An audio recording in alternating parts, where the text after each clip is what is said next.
comes in.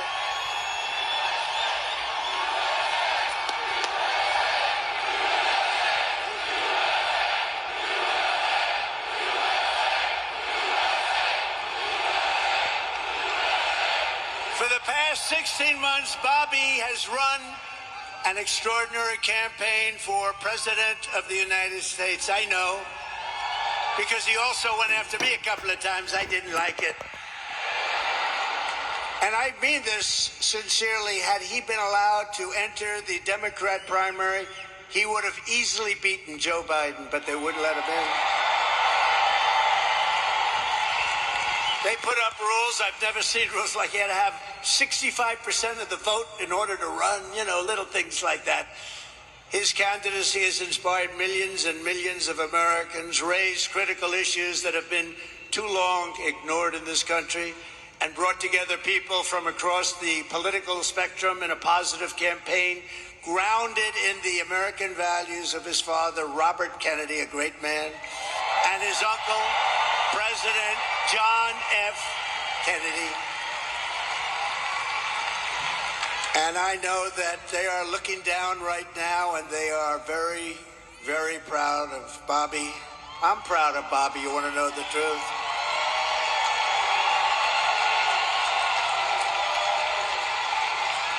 And I don't think I've ever introduced anyone that got applause like he just got. I must tell you, I don't think it's true. I don't think I've ever introduced anybody that got applause like that. Look at them. Wow. Wow. Wow. Amazing. This is live. It's true.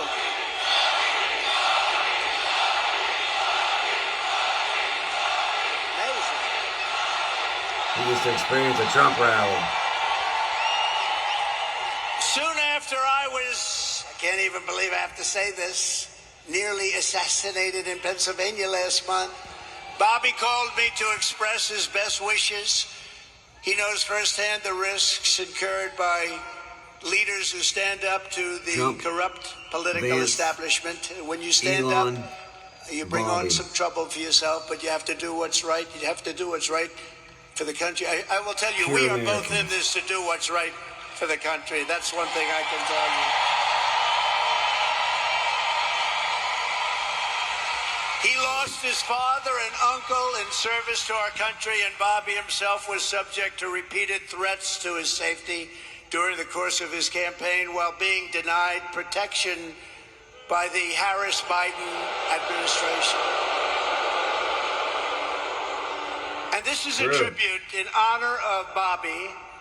I am announcing tonight that upon my election, I will establish a new independent Presidential Commission on Assassination Attempts. And they will be tasked with releasing all of the remaining documents pertaining to the assassination of President John F. Kennedy.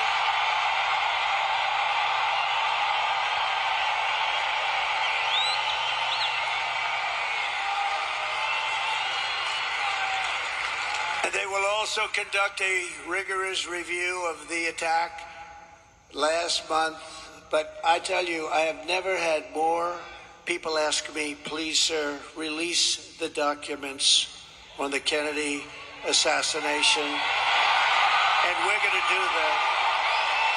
And I also want to salute Bobby's decades of work as an advocate for the health of our families and our children. Nobody's done more. Millions and millions of Americans who want clean air, clean water, and a healthy nation have concerns about toxins in our environment and pesticides in our food. That's why today I'm repeating my pledge to establish a panel of top experts working with Bobby to investigate what is causing the decades-long increase in chronic health problems and childhood diseases, including autoimmune disorders, autism, obesity, infertility, and many more. We want every child in America to grow up and to live a long and healthy life. So I just want to ask Bobby to speak for a little while. I'll stand aside. I'm going to stand aside. But I can only tell you, I've known him a long time. We've been a little bit on the opposite side of the equation, but I will say this. He is a brilliant, I still think of him as young. He's not that young. I always call him young, but he's not that young. But he is a phenomenal person, a phenomenal man who loves the people of this country as much as anybody can love the people of this country. So, Bobby, please say a few words. Thank you very much.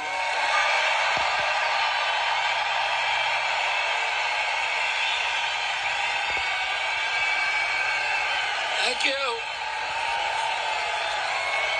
Thank you, President Trump.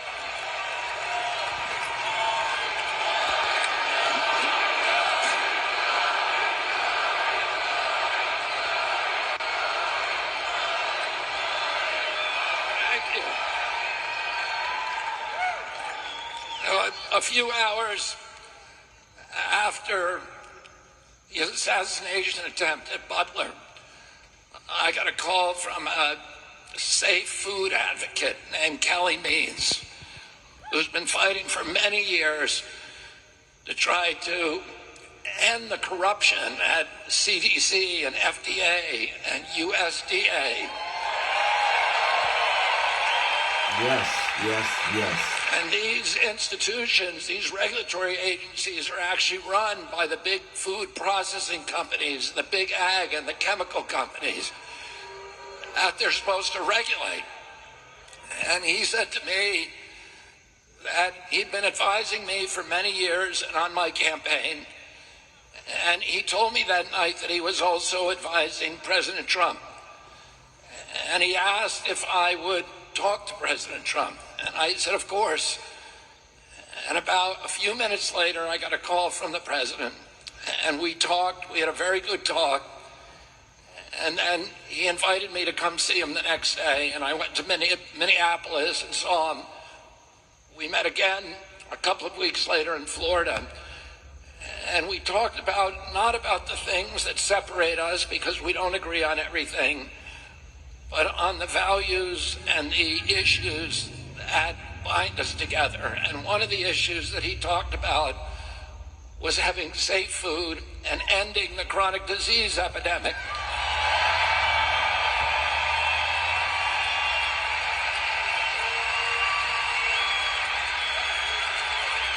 Our children are now the unhealthiest, sickest children in the world. Don't you want healthy children? And don't you want the chemicals out of our food? And don't you want the regulatory agencies to be free from corporate corruption? And that's what President Trump told me that he wanted. He also told me that he wanted to end the grip of the neocons on U.S. foreign policy.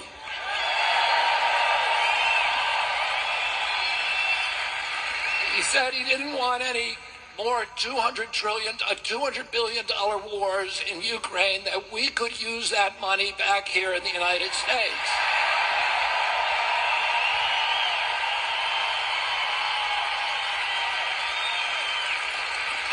And the safest, the best way to build a safe America is to rebuild our industrial base and rebuild the middle class in this country. Sorry, I can't give you any more. Maybe I'll make another video.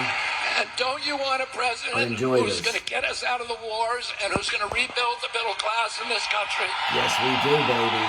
Trump 2024.